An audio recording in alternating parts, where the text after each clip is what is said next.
అమ్మ, తులారాశి వారికి ఎలా ఉంది ఈరోజు? తులారాశి వాళ్ళకి ఏదన్నా లోన్లు లాంటివి ఉన్నా వాటిని క్లియర్ చేసుకోవడానికి ప్రయత్నం చేస్తారు. రోగనిరోధక శక్తిని ఇది చేసుకోవడానికి ప్రయత్నాలు చేస్తారు.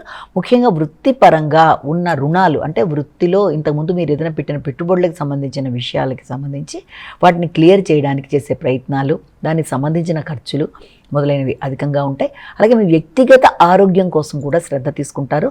వృత్తిపరమైన డిస్టర్బెన్స్ అంటే వృత్తిలో మీరు అధికంగా శ్రమ చేయడం, శ్రద్ధ తీసుకోవడం, తద్వారా మీ ఆరోగ్యపరంగా దానికి సంబంధించి కొంత చిన్నపాటి లోటుపాట్లు ఏర్పడడం బట్టి కొంత శ్రమ, అలజడి, ఒత్తిడి అధికంగా ఉండే అవకాశం ఉంది. కాబట్టి సమయానికి మీ మీద మీరు శ్రద్ధ తీసుకుంటూ జాగ్రత్తగా ముందుకు వెళ్ళే ప్రయత్నాలు లాంటివి చేయాలి. అలాగే మీ ఆలోచనలన్నీ మంచిగా రూపకల్పన చేసుకొని తగిన విధంగా మంచి ప్రాజెక్ట్స్ చేయడానికి, వృత్తిపరమైన అభివృద్ధి కొరకు మీరు చేసే కార్యక్రమాలకి అనుకూలమైన సమయంగా అయినప్పటికీ కూడా తగిన విధంగా శ్రద్ధ అవసరం. వృశ్చిక రాశి.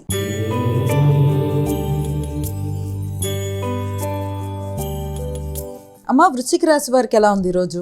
వృశ్చిక రాశి వాళ్ళ విషయంలో ఆరోగ్యపరమైన విషయాలు అనుకూలంగా ఉంటాయి. అలాగే భాగస్వామి వ్యవహారాలు కానీ, జీవిత భాగస్వామి కానీ, వారికి సంబంధించి మీరు తీసుకునే నిర్ణయాలు కొంత సామాన్య ఫలితాలు ఇస్తున్నప్పటికీ కూడా ఆర్థిక సంబంధమైన విషయాలలో ఆశించిన స్థాయిలో ఎదుగుదల లేకున్నప్పటికీ కూడా మీరు వ్యక్తుల సహకారంతో భాగస్వామ్య వ్యవహారాలని, వ్యాపార వ్యవహారాలని వాటిని అభివృద్ధి పరిచే దిశగా మీరు నిర్ణయాలు తీసుకునేటప్పుడు ఆ నిర్ణయాలు కొంత లేట్ అవ్వడం బట్టి కూడా మీరు అనుకున్న కార్యక్రమాల్లో ముందుకెళ్ళడంలో కొంత నిరాశ, నిస్పృహలకి అవకాశం ఉంటుంది. కనుక అలాంటి వాటిని అధిగమించే ప్రయత్నాలు చేయాలి. మానసిక ప్రశాంతతను పెంపొందించుకోవాలి. ధనస్సు రాశి.